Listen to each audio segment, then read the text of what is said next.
For today's video guys, mga legit na utangan platform naman yung pag-uusapan natin kung saan sobrang bait ng kanilang mga agent kahit overdue ka na sa kanila. Hindi lang sila basta legit, kundi napakababa din ng kanilang monthly interest at sobrang makatarungan na kanilang interest, no? And nag-offer din sila ng 1 month up to 12 months na repayment term. Kaya naman kung interesado ka dito sa apat na utangan platform na pag-uusapan natin ngayon, keep on watching.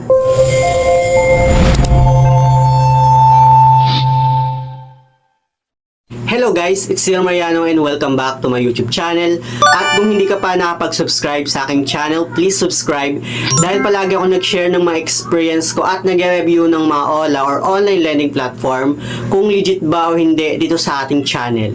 So, pag-uusapan nga natin itong apat na legit na utangan platform na based on my personal experience guys, sobrang bait na kanilang mga agent kahit na overdue na ako sa kanila. Pero bago natin simulan itong topic natin ngayon, gusto ko lang sabihin sa inyo na hindi po ako sponsor nitong apat na legit na utangan platform na babanggitin ko dito sa ating topic ngayon. Ito ay based lang naman on my personal experience na gusto ko lang share sa inyo para magkaroon din kayo ng idea about nga dito sa mga utangan platform na to. Alam ko na marami sa atin naghahanap talaga ng mautangan at itong apat nga na babanggitin ko sa inyo ay mai-recommend ko sa inyo.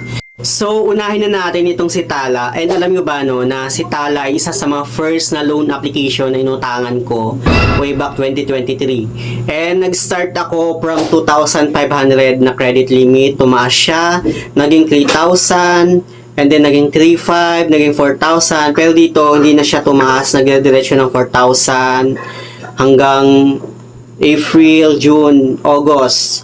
Hanggang August, 4,000. And then October 2024, tumaas na siya ng 4,500. At mga December, naging 5,000. January 2025, naging 5,500. March, naging 6,000. April, naging 6,500. And then June 2025, naging 7,000 na siya. Pero hanggang ngayon guys, no, 2026, na-stuck na siya sa 7,000 na credit limit. Pagdating naman sa interest ni Tala, mga nasa around 15% siya. Pero okay lang yun sa akin kasi 61 days yung kanyang repayment term, no? So, halimbawa dun sa 7,000 na loan ko sa kanya, bali yung total na interest niya is nasa 2,115 pesos. So, ang total na babayaran ko is nasa 9,115 pesos kapag once na nag-61 days na siya. Ang ginagawa ko kasi is kapag once na nag-61 days na siya, doon ko na siya pinupully fade. So, hindi ka pipilitin ni Tala kung kailan ka magbabayad, no? Basta 61 days, kailangan mag-fully fade mo na siya. Pwede, ang maganda dito kay Tala guys kapag once na ayaw mo naman siyang tapusin ng 61 days. Halimbawa, 61 days yung pinili mong repayment term, pero gusto mo na siyang i-fully paid ng 1 month. So, yung 1 month doon, maliles yung interest niya. Daily interest nga kasi itong si Tala. So, kaya sabihin natin no, na 61 days yung pinili mo na loan term payment niya nung nag-apply ka ng loan sa kanya. Pero pinuli fade mo na agad siya ng 1 week. Hindi mo na tinapos yung 61 days. So, yung 1 week lang na interest niya, yung babayaran mo. At maliles nga yung 61 days na interest niya. Unlike kasi sa ibang mga loan app na kahit sabihin na natin na sobrang advance payment natin sa kanila, nakapix na talaga yung interest. Pero dito kay Tala, kapag mas na mag-advance payment tayo, maliles yung interest natin ng 61 days. Anyway, dito kay Tala, na-late ako ng payments sa kanya, January. Na-overdue ako ng parang 5 days yata yon. Tumawag sa akin yung agent ni Tala and kinausap ako. Sobrang bait po ng agent ni Tala, no? Babae yung nakausap ko. And sobrang approachable nila. Hindi sila nang haharas kagaya ng ibang mga loan app. And tinanong lang kung bakit ako na-delay ng payment. And sinabi ko lang naman yung situation ko. At naintindihan naman nila. Tapos, tinanong ko din sila no kung if ever na mababayaran ko siya sa ganitong day, mai-loan ko pa ba siya? Sabi naman ng agent, yes, possible na mai-loan ko pa rin siya. And then nung time na nagbayad na ako ng loan sa kanya, na-approve pa rin ako sa kanya nung nag-apply ulit ako ng loan. Yun nga lang no, hindi tumaas yung credit limit ko, pareho pa rin sa dati, pero para sa akin okay lang, at least na-offeran pa rin ako ng kanyang cash loan. Unlike 'di ba sa ibang mga loan app, na kapag once na overdue tayo, tapos nabayaran na natin, then pagkabayad natin, hindi na tayo pinautang. Ito kay talaga no, sobrang bait ni Tala at pautangin ka pa rin niya as long as makipag-connect ka lang talaga sa kanilang mga agent. So, yung pangalawa naman natin guys, no, ay ito nga si Maya Advance Loan ni Maya Business. May mga nakapagsabi na magkapareho ba itong si Maya Advance Loan at si Maya Credit? Well, hindi po sila magkapareho guys. So magkaiba po sila. Si Maya Advance Loan, makikita natin siya sa application ni Maya Business. And then si Maya Credit naman is makikita naman natin sa application ni Maya e-wallet. Magkaiba po sila ng logo pero pareho naman sila ng company. Iisa lang yung kalang company which is si Maya Philippines Incorporation. At ito nga kay Maya Advance Loan guys, nag-start ako ng 1,000 noong December 2024. Na-offer niya ako. Pero that time, hindi ako makapaniwala na na-offer ako ng kanyang cash loan kasi dinownload ko lang naman nung time na yon si Maya Business para makapag-convert ako ng SpayLater into Maya Business. Dati kasi nako-convert pa itong si SpayLater into Maya Business. So, gamit na gamit ko talaga si Maya Business that time, noong 2024. Pero ngayon hindi na pwedeng makapag-convert. Ewan ko lang sa mga iba dyan. Kasi yung iba daw nakakapag-convert pa naman daw hanggang ngayon. Yun nga lang, limited lang daw yung pagko-convert. Pero sa akin hindi na talaga gumagana yung Maya SpayLater ko into Maya Business. Pero nung December 2024, na-offeran ako ng kanyang cash loan which is nag-start ako ng 1,000. And then, yung kanyang repayment term is 30 days lang yung kanyang repayment term na in-offer sa akin. Pero up to 90 days yung kanyang long term payment. Hindi ko pa na-unlock yung 90 days, no? 30 days pa lang yung na-unlock ko. So, every 30 days, nag-start ako ng December 2024, then January 2025, every month tumataas yung credit limit ko. At ngayon nga, yung credit limit ko sa kanya isa sa 14,000 plus na. Yun yung credit limit ko. At 13,300 na yung exact na credit limit ko sa kanya. Imagine ha, na December 2024 ako nag-start makautang dito kay Maya Advance Loan, pero mas malaki na yung offer niya sa akin na credit limit. Unlike kay Tala na na-stock lang sa 7,000. Dito kay Maya Advance Loan nasa 13,300 na. Yun nga lang din dito kay Maya Advance Loan 30 days yung kanyang repayment term. So sana ma-unlock ko yung 90 days niya. Anyway, dito kay Maya Advance Loan, kapag once na din-download natin si Maya Business, makakapag-apply na agad tayo ng cash loan. Hindi po. Para din po siyang kagaya ni G-Loan ni Gcash na maghihintay tayo ng text kung magkakaroon tayo ng offer ng kanyang cash loan. Yun yung kasi nangyari sa akin noong December 2024. Naka-receive ako ng text mula kay Maya Business na may offer nga siya sa akin na cash loan. And so yun, nung time na yun, open ko yung Maya Business ko at doon nga, na-offer nga niya ako ng cash loan na 1,000. Actually, marami akong ginawang vlog about dito kay Maya Advance Loan. Paano nga ba ako nagkaroon ng offer, no? Ilagay ko lang dyan sa my description box or sa my comment section yung link. If ever na gusto yung panoorin yung mga vlog ko about kay Maya Advance Loan, paano ako nagkaroon ng offer sa kanya, baka sakali na ma-offeran din kayo. Pagdating naman sa interest ni Maya Advance Loan, sobrang baba ng interest na in-offer niya sa akin, which is nasa 6.5% lang. Pero may mga iba na medyo malaki din, nasa 9% mga yan.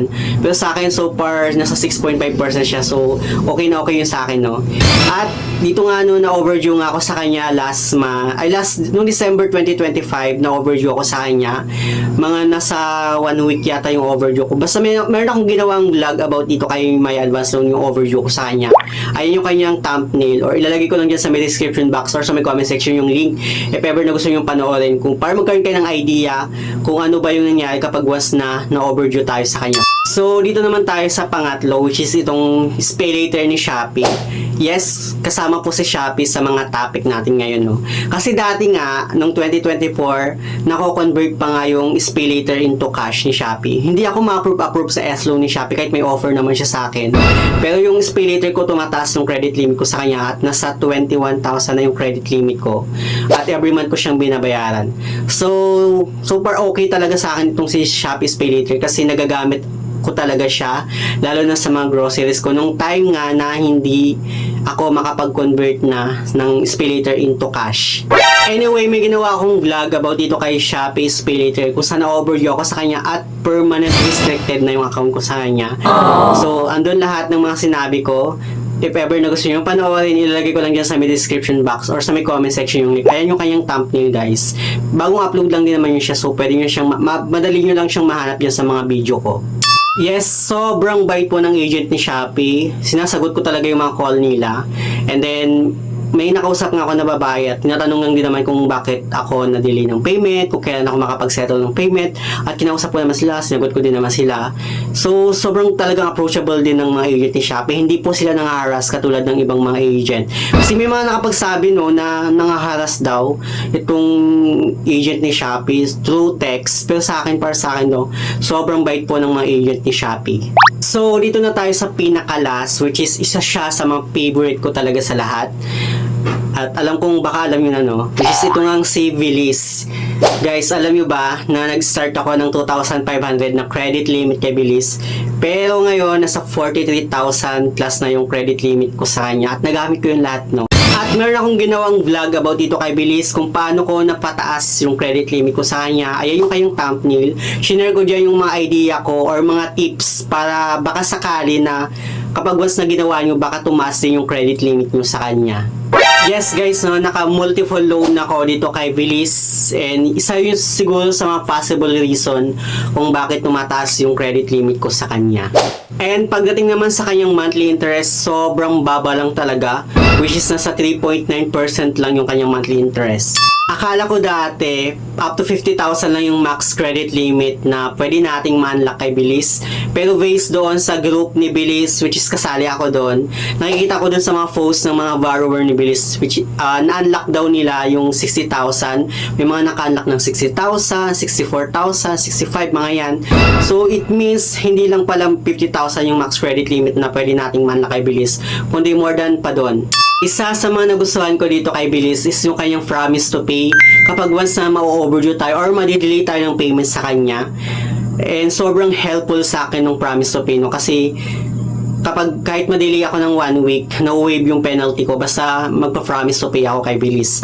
Halimbawa no, yung due date ko sa kanya is every second of the month. Sabihin natin January 2 yung due date ko sa kanya. So meron pa akong 2 days na grace period. So January 2, 3, and 4. So kapag once na umabot na siya sa January 4, wala pa siyang penalty. Pero ang ginagawa ko, pag mas umabot na siya ng January 4, doon ako nagpa-promise to pay kay Bilis na madidelay ako ng payment sa kanya and babayaran ko sa ganito at ma-waive yung penalty. Kasi kapag once na hindi ako nag-promise to pay ng January 4 and then umabot na siya ng January 5, pagka once ng January 5, may penalty na siya. Parang 200 yata yung penalty ng sa akin. Yun yung kasi nakikita ko dun sa application ko.